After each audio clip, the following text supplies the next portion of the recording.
चलो भाई जल्दी करो, सूरज की बारात निकालने का वक्त हो गया है। रात का दूसरा पहर खत्म और तीसरा पहर शुरू होने वाला है, जो कि शैतानी शक्तियों का समय होता है। उससे पहले हमें उसे घोड़ी पर बैठाकर हवेली ले जाना होगा। सूरज की बारात में इकट्ठे लोग एक दूसरे से बात ही कर रहे थे कि तभी एक और आदमी बीच में बोल पड़ा। पता नहीं आखिर कब तक ये शादी ब्याह और जबरदस्ती की सुहागरात होती रहेगी। कुछ दिन और फिर एक भी मर्द नहीं बचेगा उसकी खुराक से।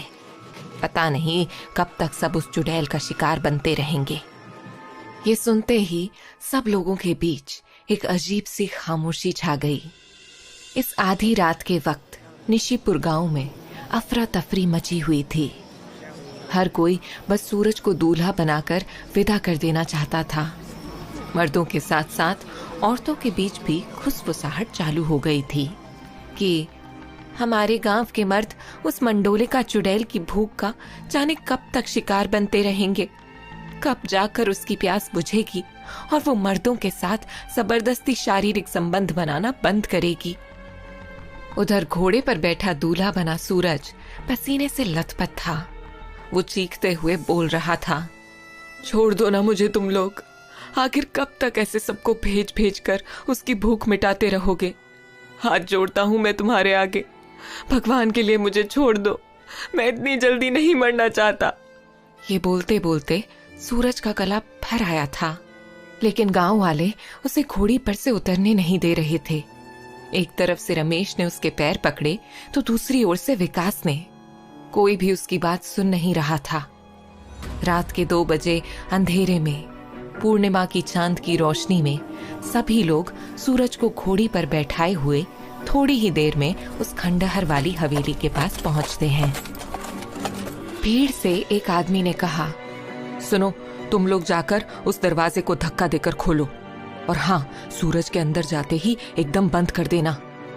और मुकेश, हरीश, तुम लोग जरा सूरज को घोड़ी से नीचे उतारो, तुम्हें जबरदस्ती उतारना पड़ेगा, ऐसे नहीं उतरेगा वो। और सबने इसे मानते हुए सूरज, जो कि अंदर नहीं जाना चाहता था, उसे खींचते हुए घोड़ी से नीचे उतार दिया। सामने उस खंडहर नुमा हवेली का एक बड़ा सा लोहे का गेट था, जिसे देखकर लग रहा था कि कोई भी उसके भीतर कभी गया न हो। पूरी हवेली और उसके दीवार झाड़ियों और लत्तियों से ढकी हुई थी और हर तरफ जाले लगे हुए थे। अगले ही पल सब लोगों ने सूरज को उस दरवाजे के अंदर धकेल दिया। सूरज हड़बड़ाते हुए कुछ कहता, कुछ करता, उससे पहले दरवाजा एक तेज आवाज के साथ बंद हो चुका था। गांव वाले उस दरवाजे को खींचकर बंद करके वहां से भाग चुके थे। सूरज कुछ भी सोचने समझने की हालत में नहीं था। वो अंदर ही अंदर कांपे जा रहा था। उसका गला सूख रहा था। कभी वो अपने माथे से पसीना पोंछता तो कभी होठों पर जीभ फिराते हुए अपने मन के खौफ को धीमा करते हुए धीरे धीरे कदमों के साथ आगे बढ़ ही रहा था कि उसे धीरे से किसी की आवाज आई, सूरज, ओ सूरज, कितनी देर लगा दी तुमने? उसकी आवाज में एक अजीब सी कशिश थी। सूरज तेजी से उसकी ओर पलटा और अगले ही पल उसके सामने जो कुछ था वो सूरज की सोच से परे था। और अगले ही पल सूरज गिड़गिड़ाते हुए बोला, मुझ पर रहम करो, मुझे जाने दो, मैं मरना नहीं चाहता। ये बोलते हुए सूरज न जाने कितनी बार मंडोलिका के सामने हाथ जोड़कर मिन्नतें कर चुका था, पर मंडोलिका की अजीब मुस्कान से साफ था कि आज वो सूरज को किसी कीमत पर छोड़ने नहीं वाली। और अगले ही पल सूरज ने महसूस किया कि पूरे कमरे में एक तेज खुशबू फैल गई है। मंडोलिका कोई आम सा दिखने वाला चेहरा नहीं, बल्कि एक बेहद हसीन सा दिखने वाला जादू था। उसकी पतली कमर और खुले रेशमी बालों के बीच उसके शरीर का जितना भी हिस्सा खुला हुआ था, उसके आकर्षक शरीर की बनावट को दिखाने के लिए काफी था। उसके उभार पर कसे कपड़े पर लगा एक खास रत्न उसकी सुंदरता और चमक को बढ़ा रहे थे। उसकी गहरी काजल वाली आंखों में एक अजीब सी शारीरिक संबंध बनाने की लालसा पसरी हुई थी। और तभी वो सूरज के करीब आते हुए बोली, आखिर कब तक दूर से निहारोगे सूरज, करीब आओ। इतना सुनते ही सूरज ने तेजी से अपने कदम थोड़े पीछे कर लिए, पर यह बात मंडोलिका को सहन नहीं हुई और उसने चीखते हुए कहा, क्यों तुम मर्दों को प्यार और सम्मान रास नहीं आता? और ये कहते ही मंडोलिका ने सूरज को अपनी ओर खींच लिया और अपने होठों को उसके होठों से मिला दिया। होठों के मिलते ही सूरज पर उसका खौफ पड़ चुका था। वो इस मंजर को देखना भी नहीं चाहता था, इसलिए उसने अपनी आंखें बंद कर ली। पर मंडोलिका बिना इस बात पर गौर किए कि सूरज बेमन से इस लम्हे में उसके साथ था, वो खुद ही हर पल को अंजाम दिए जा रही थी। और दूसरी ओर सूरज के लिए हर बढ़ता हुआ लम्हा खौफ पैदा कर रहा था। मंडोलिका के सीने से लिपटते ही सूरज का पूरा बदन सिहर गया। इसे देखते ही मंडोलिका जोर जोर से हंसने लगी और अगले ही पल उसने अपने बदन पर पहने सारे कपड़ों को उतार सूरज को अपनी बाहों में भर लिया। सूरज कुछ भी समझने की हालत में नहीं था, लेकिन जिस तरीके से मंडोलिका उसके बदन के साथ खेल रही थी, सूरज का मन न चाहते हुए भी खुद पर काबू नहीं कर पा रहा था। पूर्णिमा की रात थी और चमकते चांद की रोशनी में मंडोलिका का हुस्न हर ओर जादू बिखेर रहा था। उसका अंग अंग दमक रहा था और उसके इसी हुस्न के आगे सूरज अब हार रहा था और धीरे धीरे खुद को मंडोलिका के आगे सौंपने को मजबूर हो चुका था। वो न चाहते हुए भी मंडोलिका में डूब रहा था। मंडोलिका सूरज के पूरे बदन को चूमे जा रही थी और सूरज भी उसके होठों के जादू में खोने लगा था।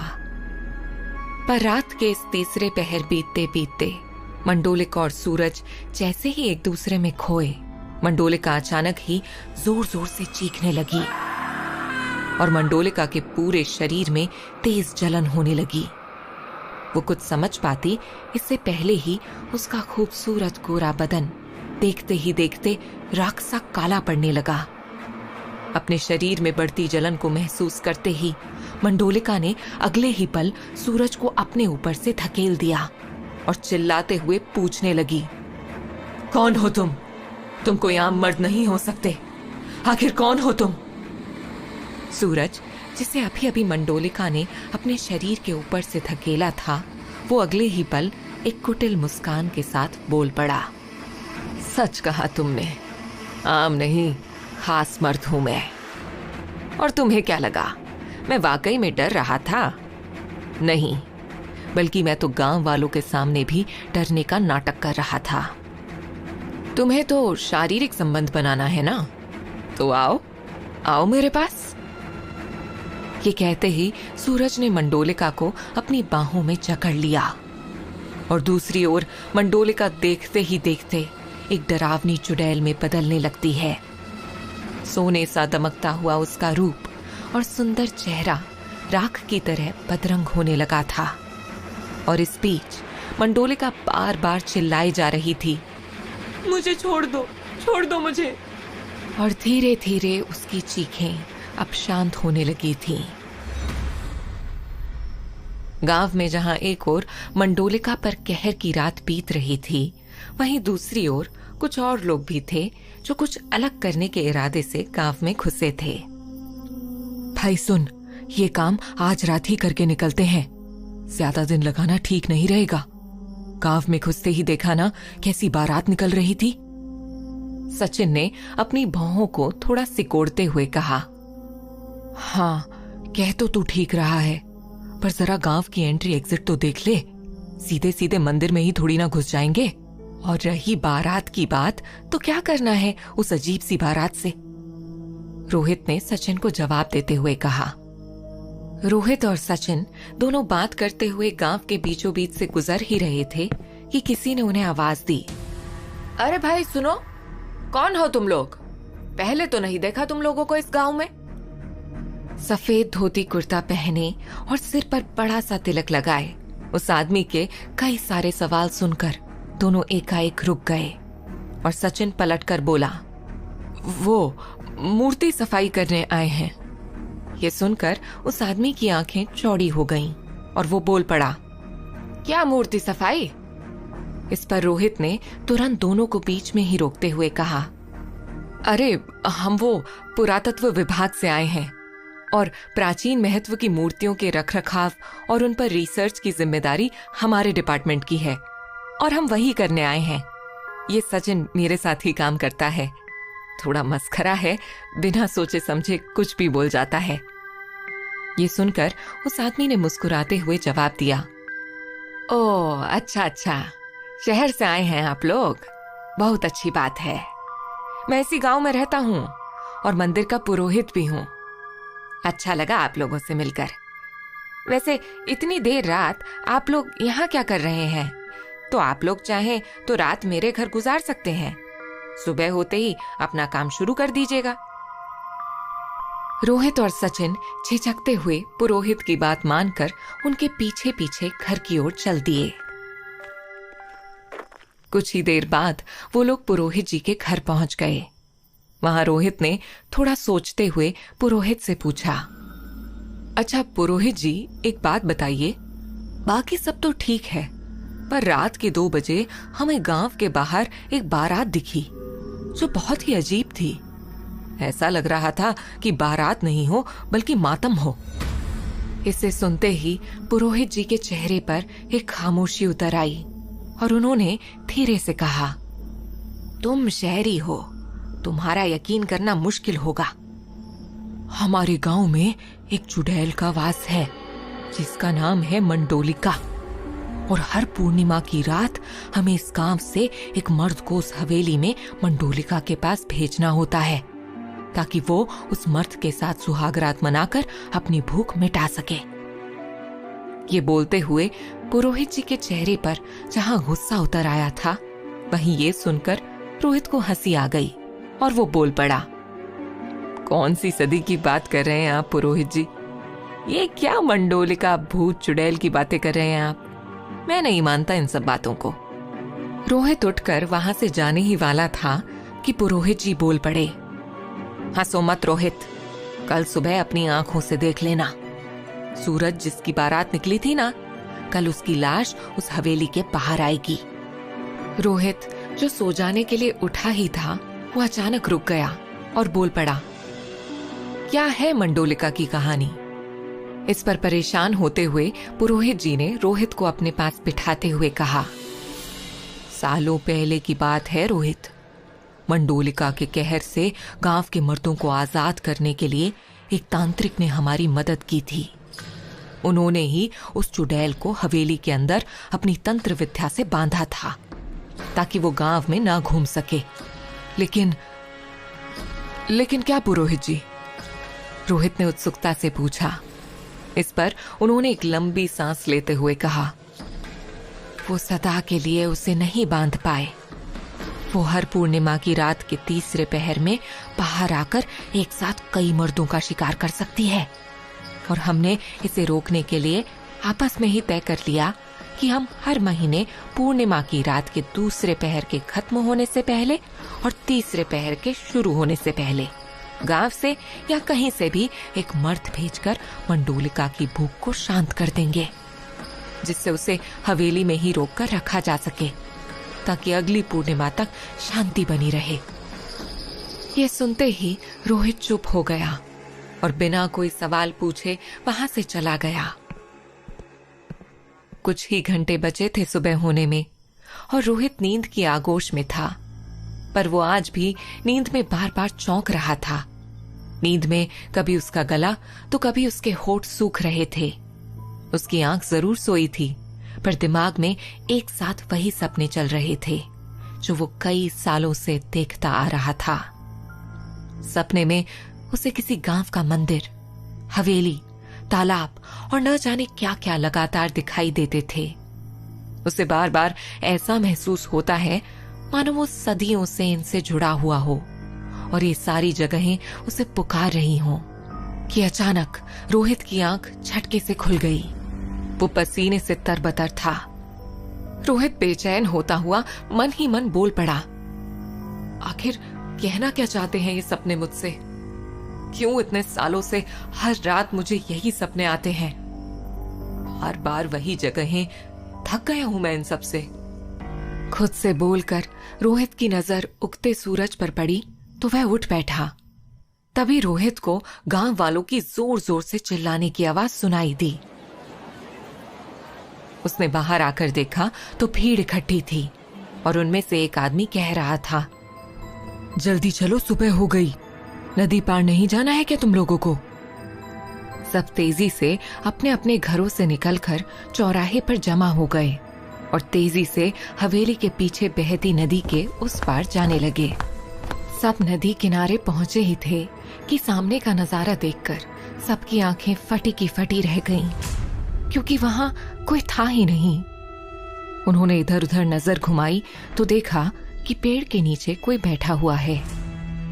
अरे ये तो जिंदा है। ये क्या दिख रहे हैं हम? ये जिंदा कैसे हो सकता है? पेड़ के नीचे और कोई नहीं बल्कि सूरज था, जिसे देखते ही कुछ लोग डरे पर अगले ही पल हिम्मत करके आगे बढ़े। तभी गांव के एक आदमी ने तेजी से सूरज की ओर बढ़ते हुए कहा, ये तो चमत्कार हो गया भाई लोग, हमारा सूरज जिंदा है। ये मंडोलिका के कहर से जिंदा बच गया। कुछ ही देर में गांव में ये बात आग की तरह फैल गई थी कि सूरज जिंदा है।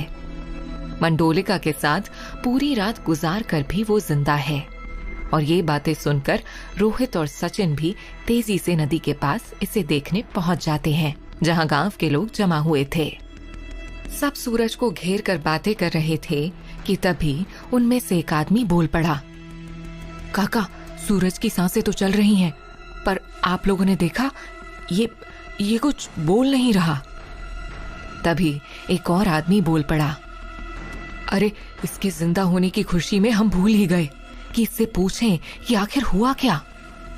और ये सुनते ही एक और आदमी तेजी से झुका और सूरज को हिलाने लगा। अरे सूरज, बताओ भी ये सब हुआ कैसे? क्या हुआ तुम्हारे साथ पिछली रात? पर वहां मौजूद सब लोगों ने महसूस किया कि सूरज के ठंडे शरीर में कोई हलचल नहीं थी और ना ही उसके चेहरे पर कोई भाव था।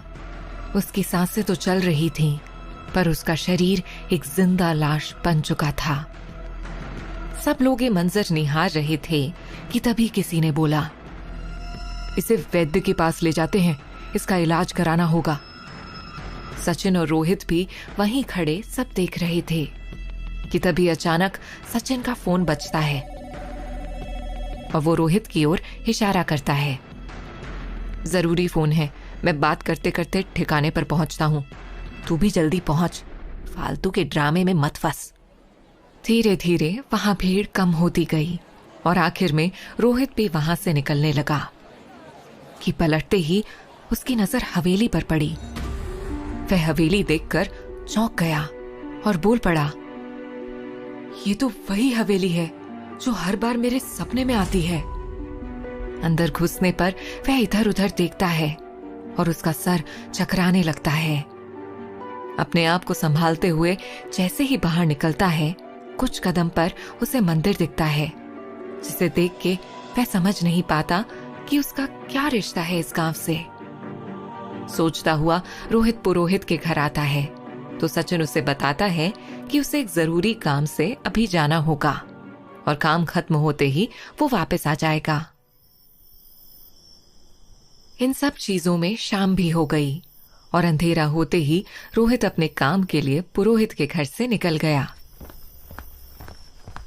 उसे मंदिर के आसपास के इलाके को देखना था ताकि वो अपना काम आसानी से कर सके।